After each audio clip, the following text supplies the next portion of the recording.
Hey guys, what's up? I'm Ashley. Hola, hola, I'm Jeff, and today we'll be learning how to effectively conduct an icebreaker. It's first important to know what an icebreaker is.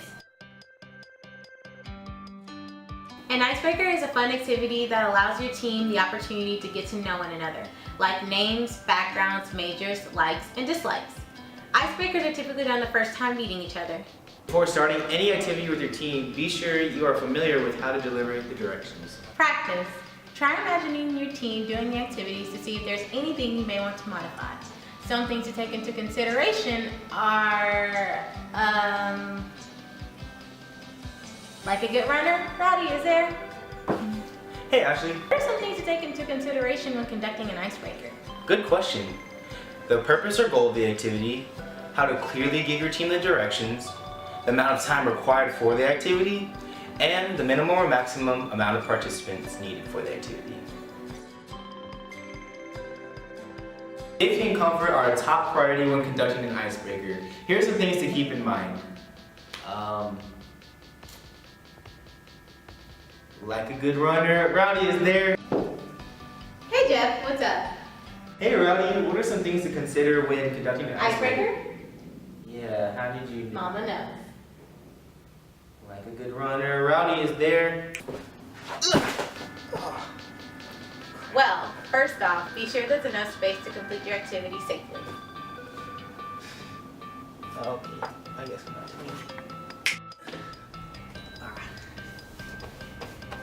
Take a look around and assess the area beforehand. Make sure it is clear of any hazards that may cause injury. Make sure your entire team is dressed appropriately and that everyone has the physical ability to participate in the activity that you plan. Always be encouraging and never force anyone to participate. Now that we have given you a general overview, here are some helpful tips to keep in mind.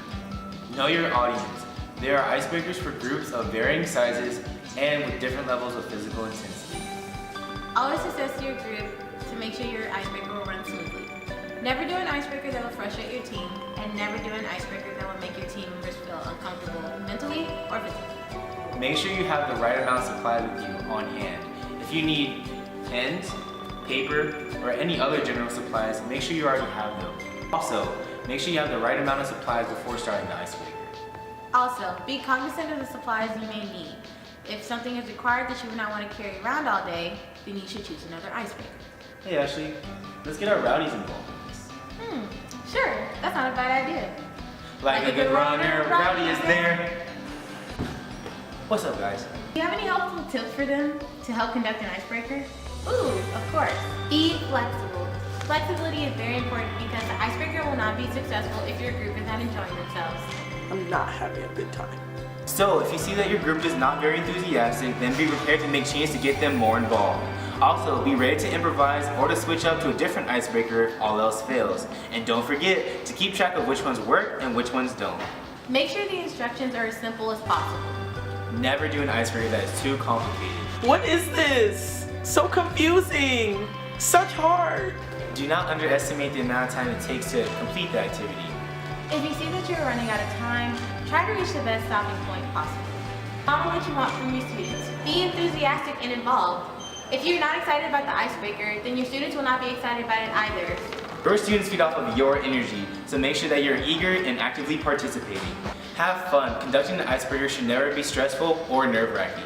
The purpose of the icebreakers are to alleviate any apprehension or tension.